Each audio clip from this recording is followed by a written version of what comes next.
Hello everyone!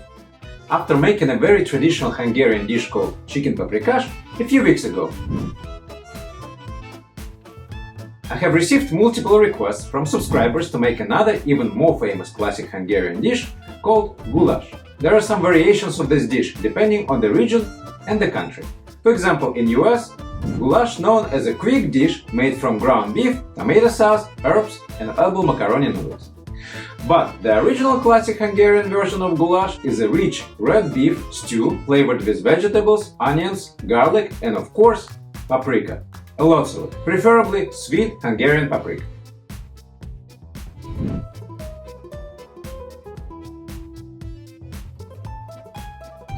Goulash is a very comforting dish, very easy to make, and in today's recipe I will show you how to make this amazing Hungarian style goulash in the Instant Pot.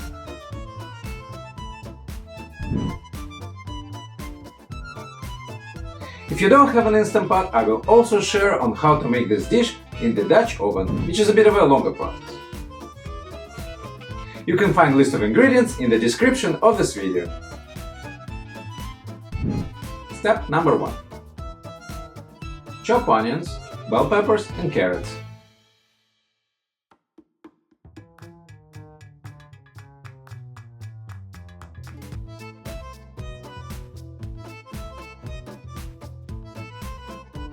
Mince garlic and cut potatoes on 1-inch cubes.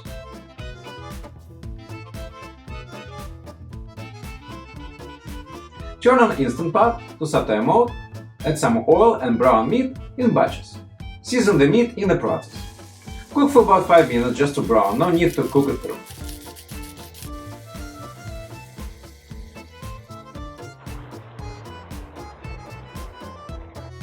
When brown, remove the meat from the Instant Pot. And sauté onions and peppers until onions are translucent. Now add garlic and sauté for another minute. Add a little bit of beef broth and deglaze Instant Pot. Always remember to deglaze after sautéing and before pressure cooking to avoid burn message on your Instant Pot. Now turn off your Instant Pot. Remember to subscribe to my channel so you don't miss my weekly recipes. Like, share and comment. It will help a lot to support my new channel. Step number 2. Now you can add remaining ingredients to the pot, except flour. I added 2.5 cups of broth, but if you want to make a more soupy texture of this dish, add 3.5 or even 4 cups of broth instead. For this recipe, use original sweet Hungarian paprika, which has a nice, rich and sweet red pepper flavor. Pro tip: never put paprika in a very hot pot. Paprika burns very easily and will become bitter, so add it to a cooler pot or to a liquid. Now close the lid, turn on Instant Pot on high pressure for 25 minutes. Allow Instant Pot to release pressure naturally for about 15 minutes and then release remaining pressure manually. Taste it to see if you need to add more salt.